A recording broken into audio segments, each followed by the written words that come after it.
Hello, good evening, everyone. Thank you so much for taking the time to join us for this live Q&A session. My name is Aveen Karim, and I'm the Deputy Foreign Editor here at The National, based in Abu Dhabi. I'm joined here by my colleagues from different places in the world tonight. So we have Rory Reynolds, our Assistant Editor-in-Chief, based in Abu Dhabi. Fatima Al Mahmoud, also in Abu Dhabi, our foreign affairs reporter, Lizzie Porter, our Istanbul correspondent, Thomas Helm joining us from Jerusalem, and Thomas Harding, our security and policy editor, joining us from London. So the last time we held a Q&A session was actually on Saturday evening after the very rapidly developing escalation that has taken place here since then. The escalation has been even bigger across the region, not just here in the Gulf. And one of the biggest moments that has taken place in the past 2 days is arguably the killing of Iran's Supreme Leader Ayatollah Ali Khamenei. Strikes are ongoing, and the repercussions are massive. So I will start with Rory. If you can please give us just an overview of the past 2 days in the UAE and the wider Gulf region. Thanks, Sabine, and thank you to everyone for joining us. I know some people have been glued to the news all day in the Gulf, and then obviously in the US or Europe, you might be joining us slightly later in the day. So we'll just very quickly recap what's happened today, the third day of Iranian strikes on the Gulf and Israel.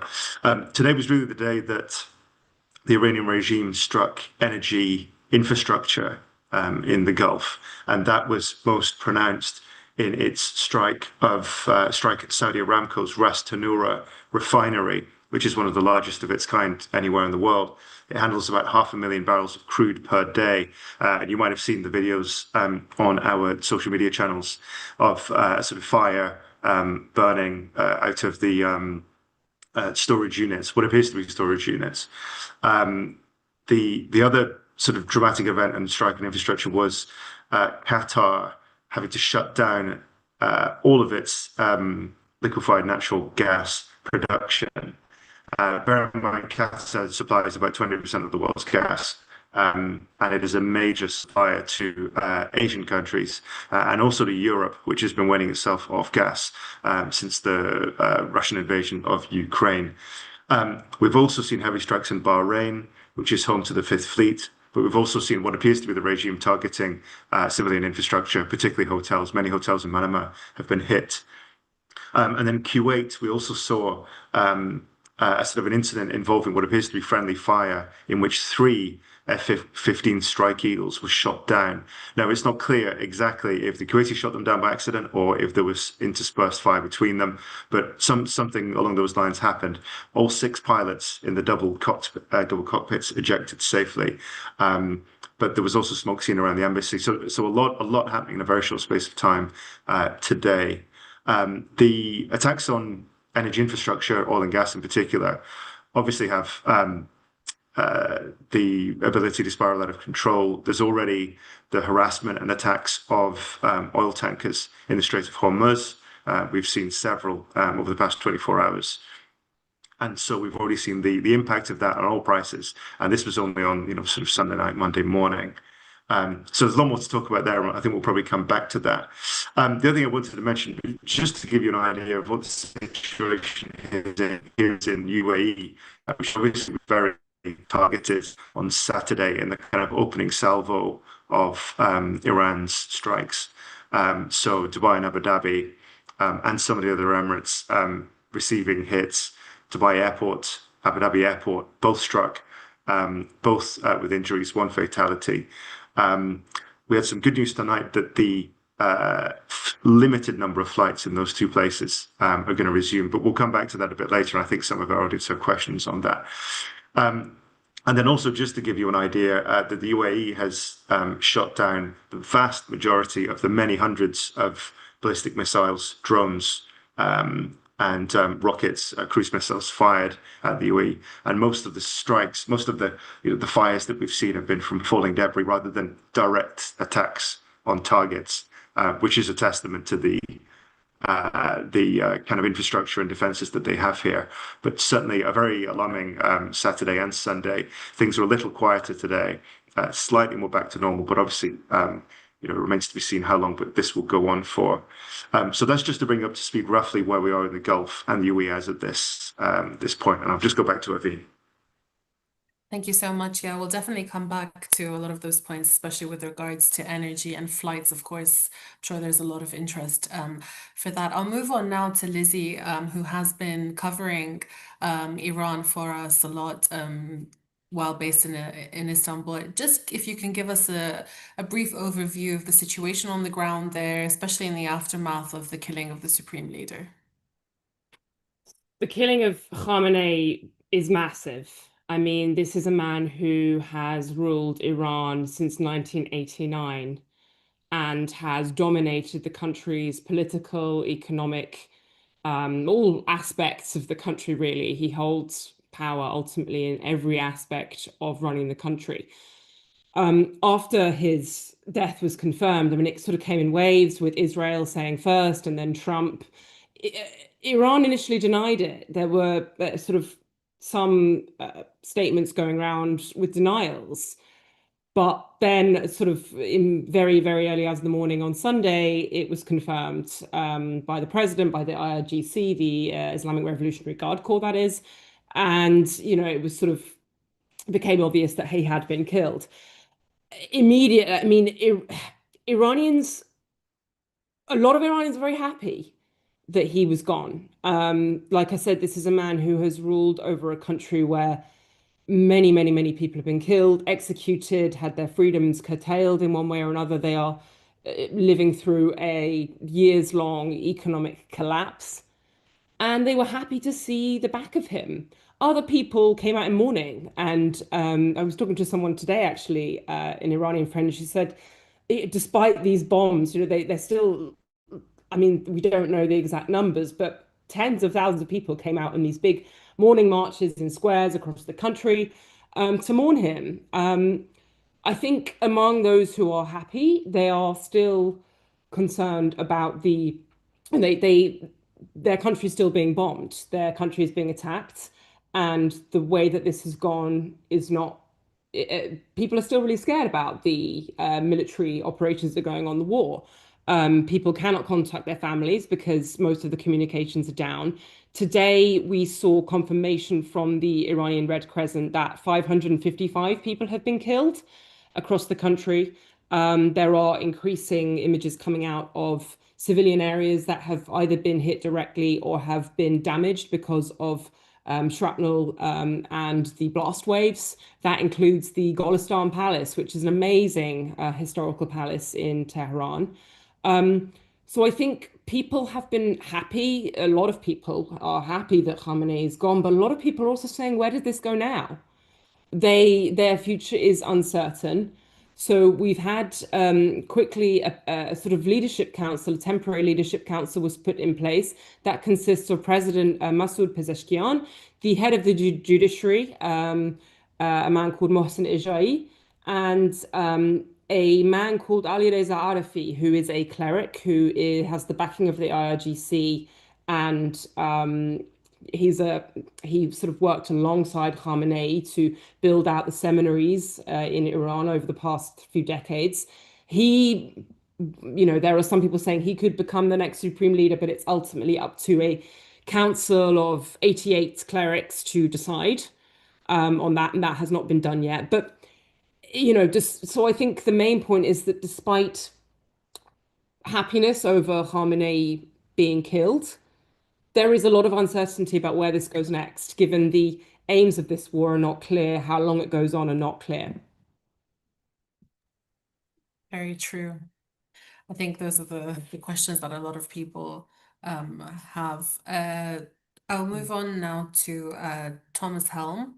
Tom, you have been on the ground for us in Jerusalem for, quite a few different waves of conflict. How has what you've been seeing over the past few days, how does it differ to the feeling that you had or what you were seeing last year in June during the 12-day war between Israel and Iran, or from previous bouts of conflict that has happened since October 7, 2023? Well, it's an interesting question because I think up until pretty much yesterday evening and today, it didn't feel very different from the 12-day war.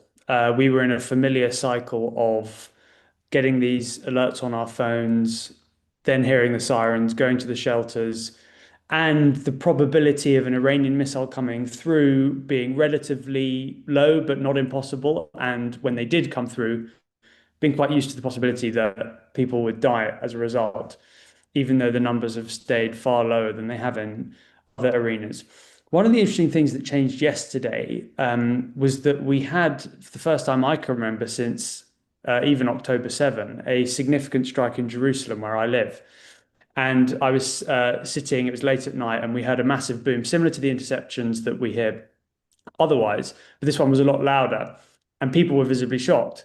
Then we got news that this major missile strike had hit a road in the north, in the sort of suburb of the north of the city. And it really hit home that actually the Iranians can hit Jerusalem in a manner that we haven't really seen before, because there was this sort of perceived wisdom that Israel's enemies wouldn't go for Jerusalem given its very large Palestinian population and given sites like the Al-Aqsa Mosque. Then, to make that story even more interesting, this morning the IRGC started putting out statements saying that calling on people in the occupied territories, reference to Palestinians, to move away from military installations in a sign that perhaps the IRGC was about to target even areas in East Jerusalem. That also came alongside a statement saying that they'd targeted the offices of Prime Minister Benjamin Netanyahu. They claimed a successful attack, as far as I can tell, but we didn't see any evidence of it. So I'd say, that's been a sort of an important shift today, at least. It remains to be seen how much they can do in Jerusalem, because the air defense systems here are pretty formidable. But in the sort of general formula of how these wars have gone, I'd say that was a big shift that I've picked up on today. Thanks. And speaking of the capabilities and attacks, Thomas Harding, I'll come to you next. Just if you can give us a bit of an overview of the different capabilities that the different sides have, whether it's the US, Iran, Israel, Gulf states. We had President Trump earlier saying that this could last from anywhere to 4 to 5 weeks. Do they have the capacity to keep fighting back, the Iranians? Yeah, it's your question. So Iran has an estimated stockpile of about 2,500 ballistic missiles and anywhere between 30 and 80,000 Shahed drones. So we think they've fired probably up to 400 or 500 ballistic missiles. So they've got a fair few left in the bank, and more than 1,000 or so Shahed drones. So it is important that the Gulf states and the US and others in the region, and Israel too, that they have to decide when to intercept and when not to intercept. Some missiles are allowed to land in unpopulated areas as part of defensive systems. So this whole interceptor versus incoming missile debate of what runs out first is an important one, and it's as yet unclear. We need to sort of seriously think about how you take out the drones, not with a very expensive $1 million missile, rather than shooting them down with fighters, which is what has happened. So that is an issue. There is also a slight issue with Iran, is that their command and control would have been severely disrupted by the American attacks. So their actual command ability to send the missiles over might be restricted, not necessarily the physical missiles themselves, but somebody to give the order. And then the final part of your question of how long can this go on for? Military analysts, it is a really important question, because the Americans did have a long time in which to stockpile, but there's a question of how much there is in the inventory, given that a lot's been given to Ukraine, a lot's been given to Israel. So in terms of defensive missiles, offensive weapons, I think that the stockpile is reasonably well stocked there. So anything 10 days intensive strikes. I mean, Trump's just said that he's going to up the ante. I don't quite know how they do that, because they've got to find the targets. But I would say anywhere between 10 days and 4 weeks, but US industrial might, that will certainly kick in, and I don't think you'll see them running out of kit anytime soon. Thank you, Thomas. Fatima, I'll come to you next. Just if you can tell us a bit of what it was like.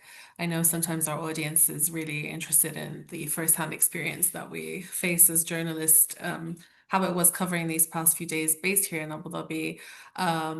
But also you've been covering a lot of the GCC stance politically for us as well. So if you can just talk us through, we've talked about the interceptions and the military aspect, but what kind of stance have the Gulf countries taken to the Iranian attacks? Thank you, Evin. So just starting off on my first-hand experience, very briefly and quickly. So I still remember on Thursday, I was in the newsroom covering the last round of talks between the US and Iran, held in Geneva at the time.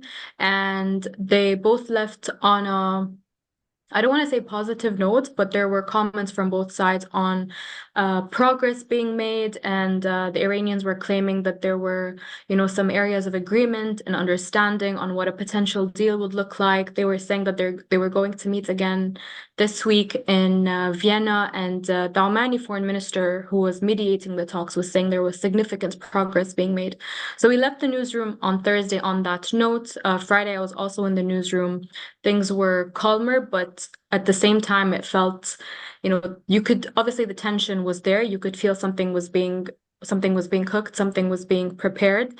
And then we wake up on Saturday and it's war on Iran. The US had struck, Trump had announced, launched Operation Epic Fury. And since then, it's honestly just been like consecutive 3 days of nonstop coverage. I think none of us have we've gotten barely any sleep. It's just been double shifts and very, very long hours of work trying to keep up with everything that's happening, trying to keep our blog ticking over and our audience updated. At the same time, you're also, trying to make sure that you're safe. I mean, here in the UAE, thankfully, measures are in place. There's a defense system. Things have been okay. But for me, for example, I'm Lebanese and my family's in Lebanon, and we woke up today to news of Lebanon also entering the war. So it's just been a very overwhelming experience, I have to say. I know I look distracted on the call, but I'm just checking on my family, making sure they're okay with the latest wave of strikes. So I have to say it's been very overwhelming, but we're doing our most and our best at delivering the news as excellently as possible. On the GCC stance, I think the Gulf nations have been very vocal about their condemnation to the Iranian strikes on these countries, on Jordan. They've issued multiple statements, both collectively and individually, saying that these attacks are a violation of their sovereignty. Iran claims that because they're targeting US bases on Gulf soil, then that is American soil, or basically they're only targeting America. But that's been a justification that's been rejected by GCC nations. They're saying that the attacks are unjustified. They're calling them short-sighted. We've had some pretty strong statements from countries, and I think things are only escalating because countries the GCC has issued a statement saying that they have a legal right to respond to these attacks. It's a form of self-defense. So things are definitely escalating. The GCC has been very vocal. Qatar downed 2 Iranian jets right before this call. There's been a death toll across, dozens have been injured across the region. The death toll is somewhat increasing. It's still thankfully contained, but there have been casualties. And I think it's only going to drive a wedge in relations between Iran and GCC nations, which have already been tense to begin with. Thank you, Fatima. I want to come back to Iran-GCC relations, but before I do that, just a reminder for our audience to please submit any questions that you have in the Q&A section here at the bottom of the screen. I'm going to take some that have come through. Rory, I think I will start with you just on these UAE related questions, basically on the airspace closure. So any information that you have on resumption of flights. There's one question about the activity over Ras Al Khaimah, which we saw today, one of the Emirates that had actually been spared so far, given that most of the activity had been taking place in Dubai and Abu Dhabi. So if you want to expand on that, please. Yeah, happy to. So the UAE airspace was closed in its entirety on Saturday and Sunday to civilian traffic. Obviously, there's been Air Force jets patrolling overhead, part of the country's defense. The latest that we heard this afternoon was that out of Abu Dhabi, Etihad has been running a limited number of flights, sort of repatriation type flights. They haven't gone into the specifics, but they've said cargo repatriation, and also the bringing aircraft home that were stuck abroad when the airspace shut. So for those three reasons, there are some flights coming out of Abu Dhabi. And obviously the authorities there do want to get people who were in transit and found themselves here unable to leave. They do want to get them to their destination. A similar thing is happening at Dubai Airport, but we don't have many specifics. Emirates has said, as of this evening, it is looking to initiate a limited number of flights. And it has basically been at pains to tell people not to come to the airport and start kind of queuing at a desk, that sort of thing. So they're basically contacting the people who have registered with them, saying, we found a flight for you. It's going to be on this day. Come at this time, that sort of thing. So that gives us a sense of what going home might be like for tens of thousands of people who happen to be on holiday here. Remember, this is February in the Gulf, very popular time of year to be here. The weather's very mild. And even though it's Ramadan, we've seen a very, very sort of busy, large number of tourists and visitors. It's impossible to say when airspace may open as normal. Some people fear that this conflict will get worse before it gets better. I don't want to speculate too much, but it's a possibility. I think the authorities all across the Gulf are being very cautious. I mean, if the Qataris are shooting down Iranian jets overhead, that gives you an idea of just how close to home the air traffic is. So that gives you an idea of the sort of UAE situation. I mean, as far as air defenses go, Thomas touched on this a bit, but we certainly have UAE Air Force sort of patrolling overhead, and that they're part of the defense against the sort of incoming ballistic missiles, cruise missiles, and drones. The UAE also has a very extensive investment in both the THAAD surface-to-air missiles and the Patriots, and together those basically provide sort of layer upon layer of coverage to try and make the chance of a missile, particularly a substantial missile, getting through and actually striking the target. And as I mentioned at the beginning of the call, very, very few projectiles have actually hit what we believe to be the targets. So we have had them landing in sort of random areas. Obviously, some have been struck. Jebel Ali Port, there was a fire. I mentioned both airports suffered some damage when they were hit. And also, it seems clear that the Iranian regime has deliberately targeted some hotels, landmark hotels in Dubai, on the Saturday. But there is this layer upon layer of protection. There's also a running tally, and I must say the authorities have been remarkably frank about what they're shooting down, when, and sort of as much as they can where it happened. So, for example, today the example from our viewer there, Ras Al Khaimah, there was a drone brought down over an area called Al Hamra Village. It's a sort of holidaymaker and residence sort of area. It's sort of very built up. It's not clear what the target was of that strike. I don't think we know. But what is clear is it was intercepted and then went down. There don't appear to be any injuries, certainly non-serious. So, but that's one of the first times we've heard of somewhere outside Dubai and Abu Dhabi being hit. Whether it was the target or not, we're not sure.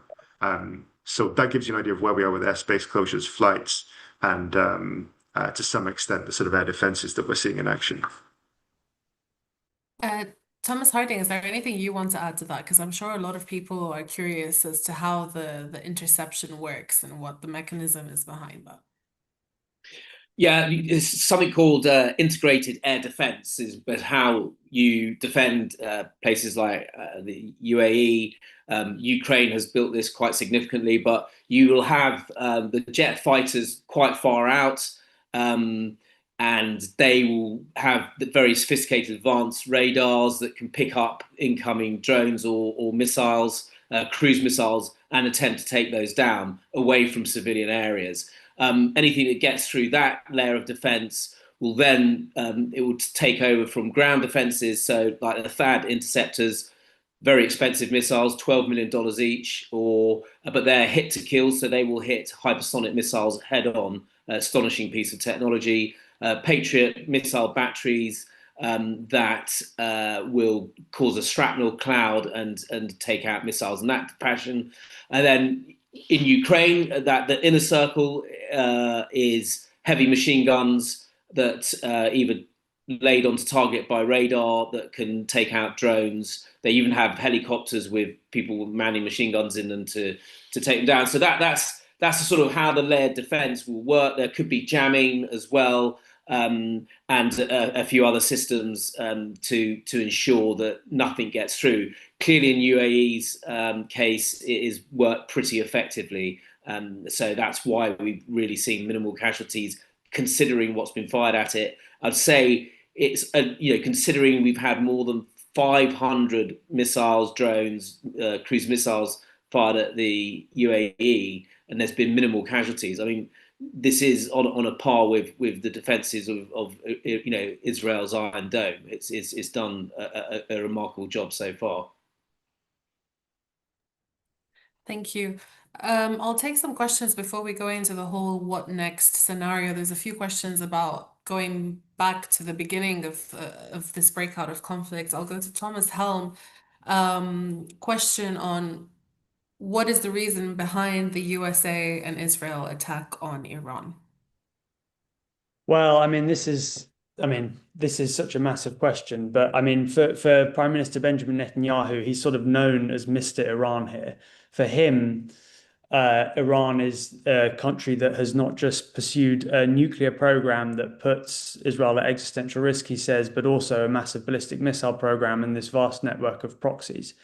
So the Israelis, but in particular, the current Prime Minister has been keen for massive kinetic action against Iran for years. The US, it gets a bit more complicated, and Trump sort of split between his MAGA camp and his more hawkish camp. But I think it sounds like from all the reports we're getting, and over the next few days and weeks, I'm sure we'll hear more about the conversations that led up to the decision to take this offensive action to start this war. It sounds like Mr. Netanyahu was making quite a lot of inroads on Trump's thinking. So yeah, for the US and for European nations, it's often been more about the nuclear issue, which, remember, we were promised had been emphatically stopped not even 6 months ago in the last war. But I think when you get to the Israeli perspective, you start to see more about these sort of regional sort of factors that I mentioned, which, by the way, are also things that concern the Gulf for a long time. So I'd say it's probably, it's a mixture of the age-old things and Prime Minister Benjamin Netanyahu and Mr. Trump's sudden insistence on doing something about it. Can I just jump in there as well? I think, Yeah. like Tom says, we've had this concern about the ballistic missile program and the nuclear issue for many years, and particularly for Israel on the ballistic missiles and on the proxies in the region, the vast network of groups that Iran supports across the region. Immediately, I think they said, we want to sink their navy. The idea is to sink their navy and get rid of the ballistic missiles and the nuclear program. This also kind of came out of, it's a moment in time, right? This was a Trump administration that was willing at this point to listen to Netanyahu, who had been, asking for another, asking to be able to carry out another war or conflict against Iran to eliminate the threats that it feels is coming from there. Don't forget there was a war last year as well, and that never really got sort of fully ended. So it was this moment in time when Trump's like, okay, we'll try negotiating with the Iranians again. But ultimately, and they said many, many times over, we're never going to go for a nuclear bomb. But ultimately, what he wanted was no nuclear enrichment, which Iran is never going to agree to that. So I think after this last round of talks last week in Geneva, the negotiators for the US, Jared Kushner and Steve Witkoff, went back to the US and said, like, we've just not got the progress. The Iranians aren't doing what we want them to do basically on this, and we don't see a way forward. And so it was kind of like, all right, well, that's it. Okay, I'm going to go for the military option then, with the background of that being that Israel has been wanting to do something about the threats from Iran for a long time now. Lizzie, you touched upon the proxies. So actually, I want to bring in the expansion that we've been seeing of the war. We've had some proxies join in, others be silent. Fatima, you also mentioned the situation in Lebanon today. Why did Hezbollah get involved? Do we have any other proxies, Iran-backed proxies that are taking part in the conflict? So, Aveen, like you said, Hezbollah got involved on last night. I think we woke up to news that Hezbollah had claimed responsibility for a barrage of missiles on Israel. And I think for many Lebanese, what they had feared actually happened, which is being dragged into another war and the expansion and a spillover of the conflict onto Lebanese territories. So just for background and context, Lebanon hasn't even begun to recover from its last war with Israel. And yesterday we saw a very devastating scene of deja vu as hundreds of families had to leave their homes, mass exodus, people stuck in their cars for long hours in traffic as they tried to escape, try to seek safety. So Israel responded to Hezbollah's attack almost swiftly. They launched attacks on the southern suburbs of Beirut. They attacked South Lebanon. They attacked the Beqa, and then they also issued a mass eviction notice for more than 50 towns and villages. And when you're asking more than 50 villages to be emptied out, like, where do you expect people to go? Lebanon does not have the infrastructure to deal with that kind of mass exodus. It's very ill prepared for a crisis like this. So people were sleeping in the streets last night. They were sheltering in their cars. They just had to run away in the middle of the night to escape. And the Israeli retaliation is ongoing. Just moments ago, they struck Beirut, very large blasts, large explosions at iftar time. We have to remember it's Ramadan. People are fasting. They were breaking their fast when the strikes happened.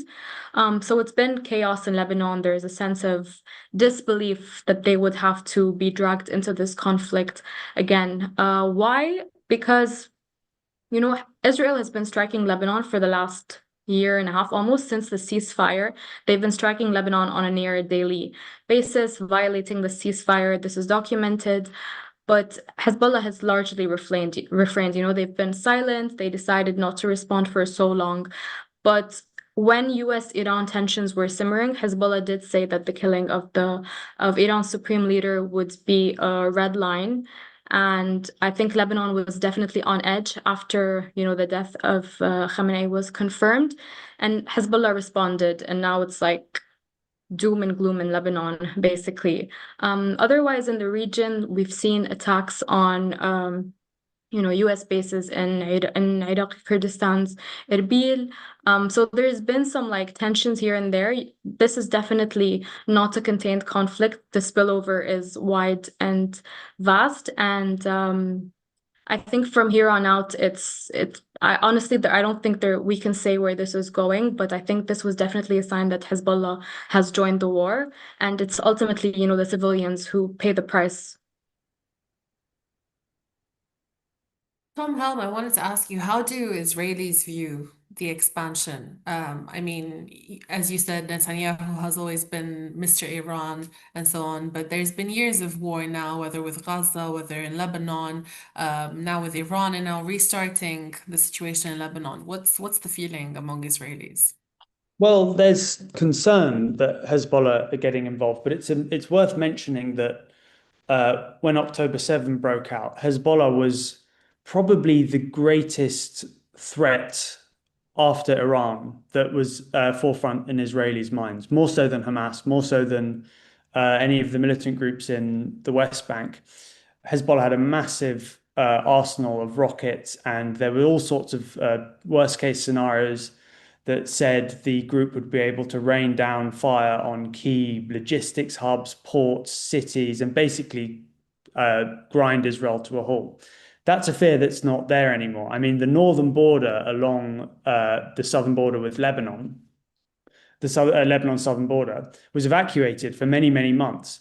And what's been really interesting is that since Hezbollah has got involved, the Israelis haven't even bothered to move people south. They have called up reservists, and before Hezbollah got involved, there was talk of sort of bolstering security along the fence. But for me, as someone who's been here when Hezbollah was the biggest threat and when it emptied out vast tracts of northern Israel, the fact that Hezbollah's involvement is really not leading to that much concrete change on the ground in Israel is very significant.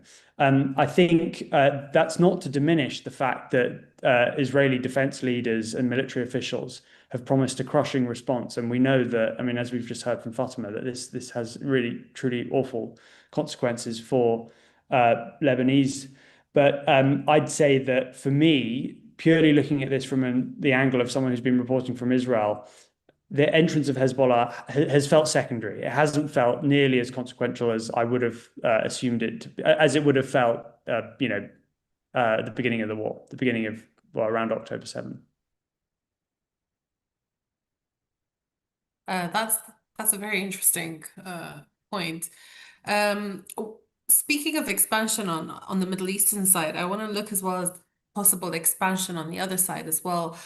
Thomas Harding, we saw, we had that incident involving Cyprus and a UK base there, UK allowing US to use its bases in the Gulf. What is the potential of Europe or the UK becoming increasingly involved in this conflict? I think UK, Europe will be very wary about getting involved in bombing Iran for the short term, at the very least. They are content, as you said, for the US to use their bases to bomb military targets that are attacking UK partners and allies in the Gulf. That's been very clear, and that's a U-turn by Prime Minister Keir Starmer. An important one. The Americans were unhappy with the Brits for not doing that earlier, but it's done now. There is a possibility that we will send more fighter jets to Qatar, where we have half a squadron there, and Cyprus, as you mentioned, that's already had 2 drones intercepted on the way there today. And we might send a Type 45 destroyer, which is a specialist in air defense. The French are sending the Charles de Gaulle aircraft carrier to the region. We don't quite know where yet. So I think Europe will look to get involved in a very defensive aspect. And unless things go badly wrong, or there's something that happens that needs them to get a more active role, then they will remain in that defensive posture. We mentioned the Qatari fighter jets as well downing Iranian aircraft, and I saw a question here about the potential of Gulf nations going on the offense in attacking Iran, maybe with support from allies. And what do you think would be the results of such an action? Is there anything you want to add, or maybe Rory? I'll quickly say I was going to mention the Kuwaiti jets. When I was answering the question on defense, this is part of the layered defense and something that can go wrong. You've got your fighters at one point, you've got your ground defensive interceptor missiles at another, and to deconflict that is really important. I mean, the best militaries in the world will have these friendly fire incidents. 3 is a lot of jets to take down. Fortunately, everyone survived. But it's where those jets are coming back and you've got air defense, it can be very confusing. So So that is sadly sort of what happens in war. You do get a number of mistakes. Maybe Rory should answer this, but I think for the time being, countries such as the UAE will probably remain on the defensive. There's no real need to get involved in attacking Iran directly when you've got the US firepower and the Israeli firepower. If that does diminish for some reason in the coming weeks, then that argument might change. But that's my view on the Gulf states getting involved. Yeah, it's hard to say. I mean, we have seen both from the Saudis. So the Saudis, I think it was yesterday, had and this was all sort of Saudi sources and officials and things, but I think they wanted it to be known that the targeting of national infrastructure, like their flagship oil and gas plants, if that were to happen, that would be a red line that would sort of change the game for Riyadh. So to have hard to put out oil fires, which take which require a shutdown for a long time to be put out. The deliberate targeting of that by Tehran may change things. The UAE, actually, well, all of the Gulf states have sort of been at pains to stress that they want diplomacy with Iran, that they don't see a military solution. And I think at the moment they are just dealing with the reality of what's happening. I think they will be pushing, again, I don't want to speculate too much, but I would imagine that they would be pushing the Americans for as much defensive capability as possible, support on surface to air. Some of the American cruisers, like the Aegis cruiser, are basically built just to shoot down inbound projectiles, and indeed they were deployed. One of them was deployed after the Houthi attack in 2022 on Abu Dhabi. So I think the conversation, as Thomas says, will be about defensiveness. It's I suppose if the war spiraled significantly, maybe things would change. But I think the Gulf states are sort of on this robust defensive footing rather than offensive. And it's hard to know what would have to happen for that to change.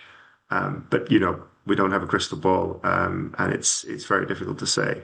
The other alternative, if Iran felt it was in such a perilous state, particularly with the IRGC running the show, as it were, if the balance of power has been tipped in their hand, they might feel the need to fire a very large number of projectiles at the same time at one target or at a number of targets and try to overwhelm defenses. And we don't know whether that would be in Israel or we hope not, but any of the Gulf states or one of the US bases. But that also might change the dynamic if there was sort of one single very significant attack. So, but as I say, we're sort of getting into speculative territory now. So for now, the Gulf is on a sort of robust defensive posture. Thank you both for explaining that. I just want to highlight a bit the situation in Iran as well, because we spoke about the strikes on Iran as well as the killing of Khamenei. Lizzie, you mentioned a lot of people sort of torn between joy, but also the fact that there's still a war going on. We didn't have a removal of the regime. So how do Iranians feel about that?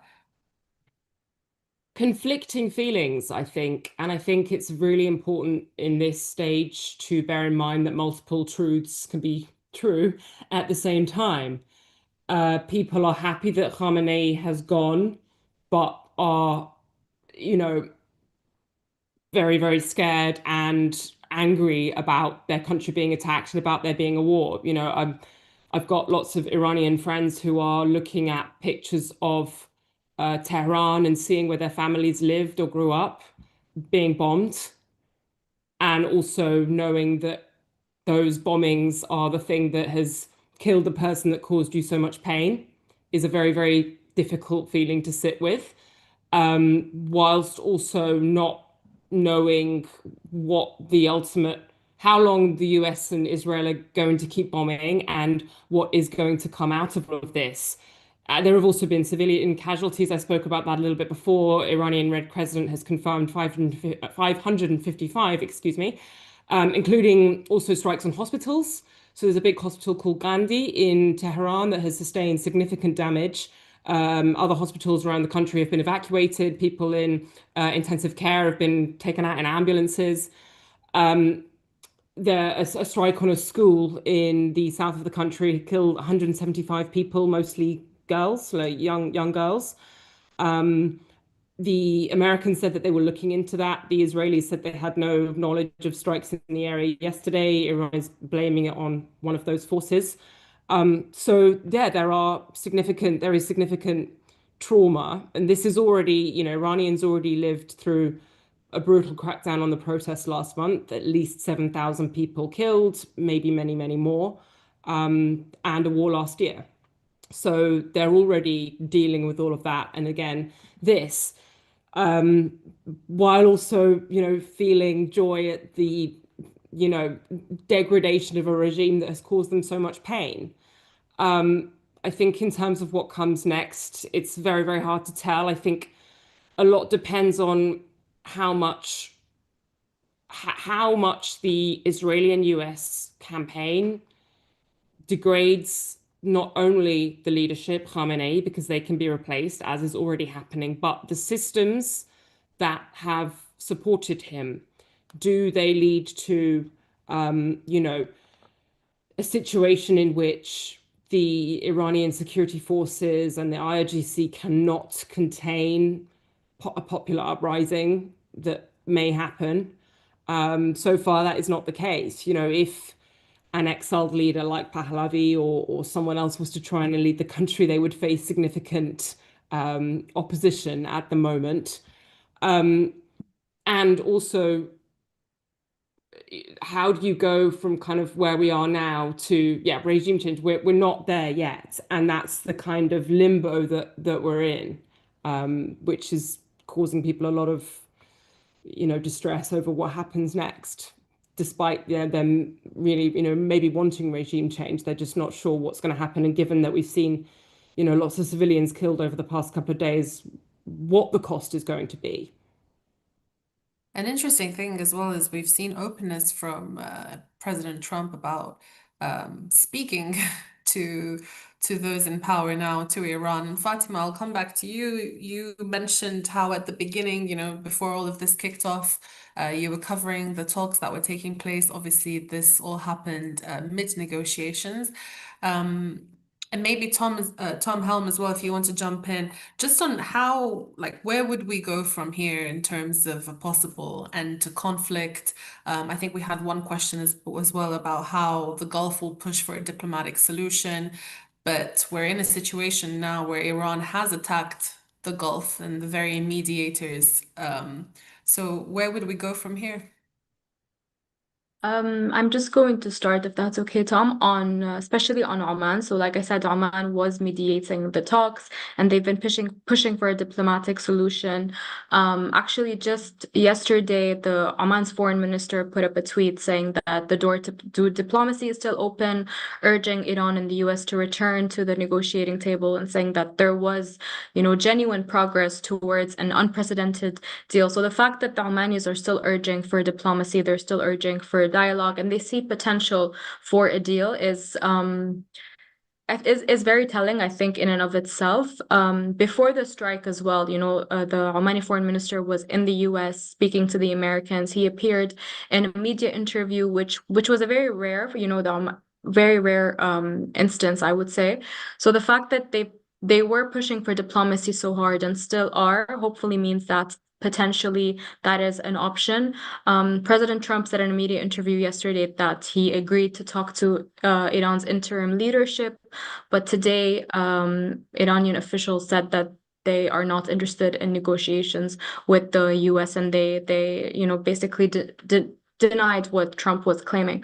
So it's a very I have to say it's a very confusing, very conflicting and complicated situation at the moment. I know for a fact that Gulf states are still urging for diplomacy even after being attacked.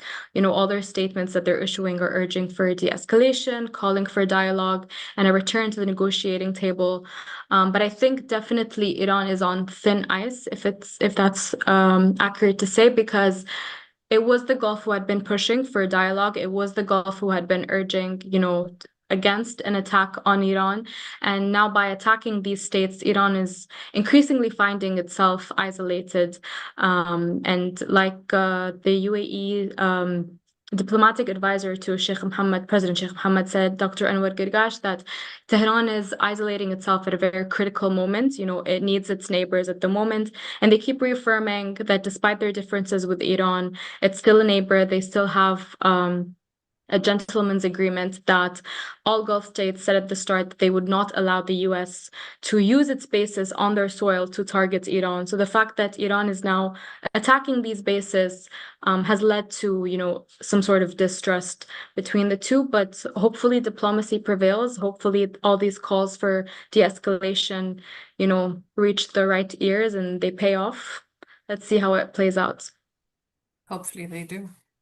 Can I jump in there on Turkey? I'll just add a very brief. Turkey has not been attacked, and it's interesting in that it is in the same position as the Gulf states in many ways, in that it also said we will not allow our territory to be used for attacks on Iran, and was doing a lot of diplomacy, and also has bases housing US troops, so like the Gulf countries, and yet it has not been attacked.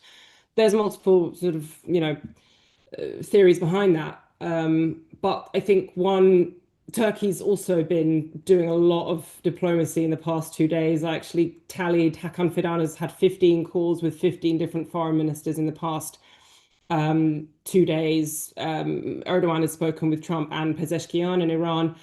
I think there may be space in Turkey to take up some sort of slack in the negotiating, if that's the right word, to take up some role in the negotiations if there is not the space to do it in the Gulf, if it's not, given this kind of burning of bridges that Iran has done, if it no longer feels appropriate for those, for the Gulf actors to be the main mediators. Turkey would do it. Whether it could succeed is another question, of course.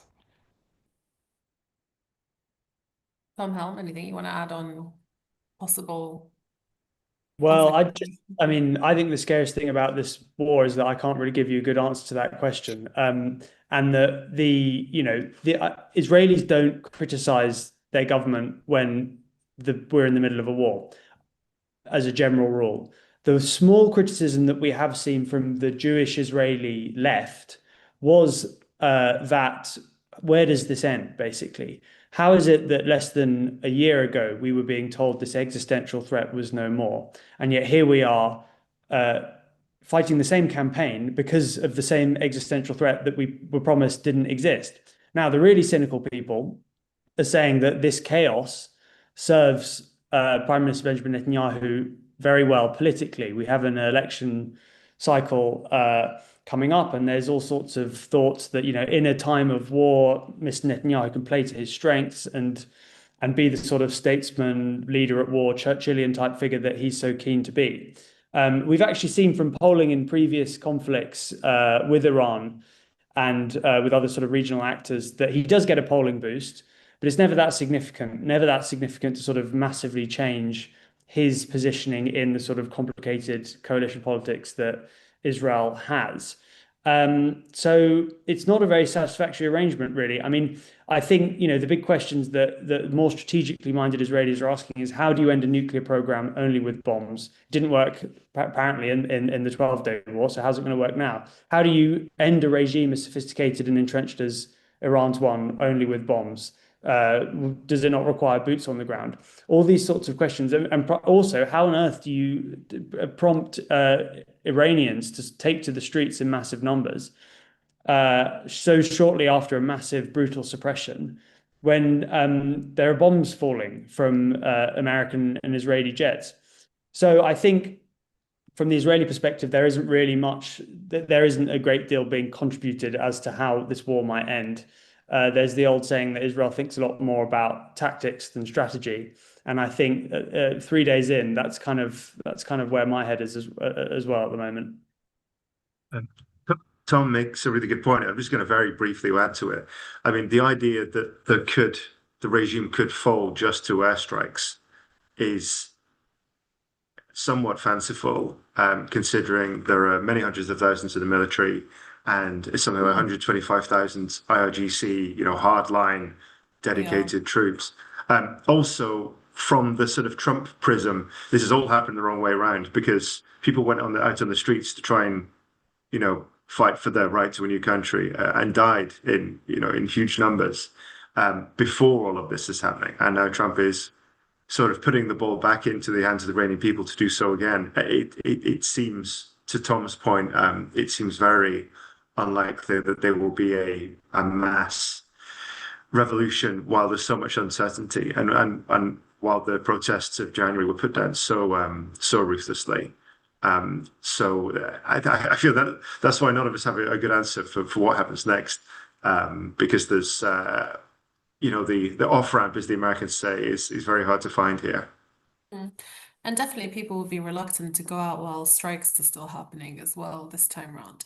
I'm conscious of time, so I just want to make sure that we answer the questions that have come through. Thomas Harding, this one is actually directed to you. The Qataris confirmed they bombed 2 Sukhois from Iran. Does that mark a significant escalation so soon, given this might be the first time Iran sends warplanes in Gulf airspace? Again, you could argue that it's a defensive measure, so it's that's fair game. I'm surprised Iran managed to get any aircraft in the air because sanctions have really crippled it. Although it might have got weapons from Russia, which we've reported on before. I don't think it's a defensive measure. Again, I don't think it's an escalation as yet by Gulf states attacking Iran directly. Thank you.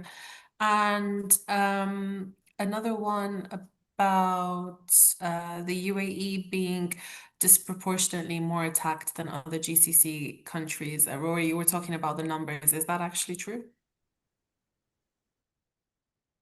Sorry, I just cut off for a second on the number of strikes. So we have a question about why is the UAE It is true. Yeah, attacks? UAE has had considerably more attacks than others. Potentially, it's got it is one of it's probably the most prominent Gulf state in terms of foreigners, tourism. So if you want to attract people's attention, you go for the most prominent and high-profile country, and that would be what behind Iran's thinking, I would argue. I think there was an element of that on Saturday with the choice of targets. Again, I don't want to speculate, but the attacking hotels on the Palm Jumeirah, those are civilian infrastructure, not military targets. It seems to be a very cynical attempt by the regime to get people following and to disrupt the economy. Another question, please jump in. Whoever wants to answer. Will we see boots on the ground by the Americans to force a regime change or a coup d'etat? I fear that one's for me potentially, but last time American boots were on the ground in Iran was in, I think, 1979, and it didn't go terribly well. Eagle's Claw operation went pretty badly for them, but maybe times are different. You would definitely get mission creep accusations then, similar to what happened in Iraq. I think they'd be very wary. You can't rule out special forces operations if they see a target of opportunity, especially considering their success in Venezuela with President Maduro. You can't entirely rule it out, but in large numbers, I really doubt that, and they'd be in serious trouble if they got to that point.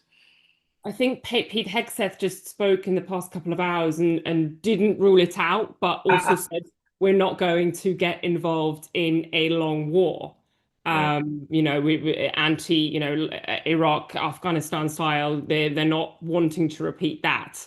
saying they're not You wanting want the threat hanging over the Iranians, basically. So it's a form of deterrence, so that they disperse their forces, etc. But yeah, and I mean, another scenario is rather than regime change, it's change within the regime. So whoever comes next is more, it abandons the principles that Israel and the US see as threats. So the ballistic missile program, the proxy groups, the spread the revolution, the anti-Western, hardline anti-Western rhetoric, the nuclear enrichment, although that's always going to, I don't see how they get around that, because Iran is always going to say we want our right to enrichment, and the Americans and the Israelis are going to say no enrichment, right?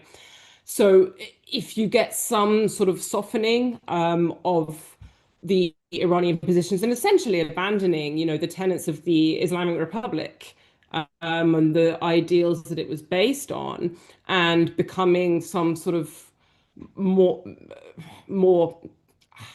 a state that abandons those ideals and feel is less of a threat, the US and Israel feels less of a threat, then that might be enough to stop this war and potential subsequent wars.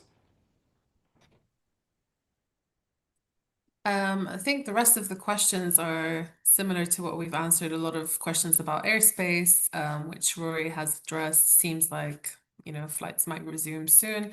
Isn't the US using the nuclear issue as a pretext to attack Iran and make Middle Eastern countries suffer? What is being done to prevent attacks on oil refineries, since oil prices will rise? The US did something similar in Iraq and no weapons were found.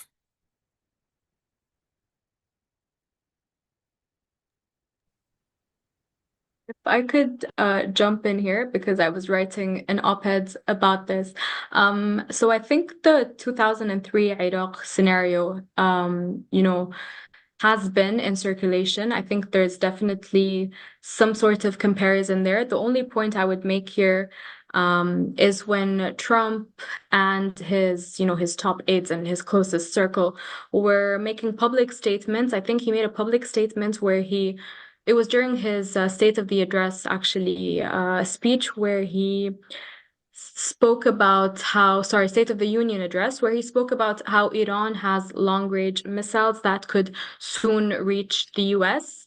I think that was the first admission by a US official making that kind of claim. And it was reiterated the next day by his administration when there was an intelligence report, a US intelligence report last year that said Iran does have that capability, but it would take them at least 10 years. So there was no imminent danger of Iranian missiles that could reach the US soon. So I think that kind of sentiment was being compared to the 2003 invasion on Iraq, and that's where that comparison came from. And I think Tom Harding also had done some, he spoke to analysts and defense experts about Iran's missile capabilities and what the odds are of them being able to target the US so soon. So I'll pass the floor to him if he wants to add anything. Just your microphone. I'm sorry. a classic mistake. Yes. Yes, American intelligence reported last year that it would take about 10 years for Iran to develop a intercontinental ballistic missile, ICBM, capable of hitting Russia if it started the work last year. That's capable of hitting America, 10,000 kilometers away. And they could do it using their satellite launch vehicles that put satellites into space. So that's the way they would do it. But it would be a long and difficult process. And I think a few bombs from neighboring countries would probably intervene. All right. I think we've hit the hour mark. Unless there's any pressing point anyone else wants to make, I think we can wrap it up here. All I think right. Thomas's doomsday scenario was a great point to end on. Let's hope we don't soon realize. Let's end on a more positive note then. What does everyone see for the next few days? I mean, I think fingers crossed we will see some sort of stability, but it's hard to see at this point. Maybe things will deteriorate and then improve. You've got to hope that some sort of negotiation will enter. Perhaps when the US and Israel feel that they have the upper hand and have dealt the regime a bloody nose, that they will come back to the negotiating table. Perhaps the Iranians will do the same, but maybe people are watching this thinking is wishful thinking. We will see how it unfolds. Well, thank you so much. Thanks everyone for taking the time to join us. And I'm sure we'll be doing one of these again soon, depending on how the situation unfolds. But do keep following The National as we bring you the news from the heart of the region. Thank you so much, everyone. Have a good night.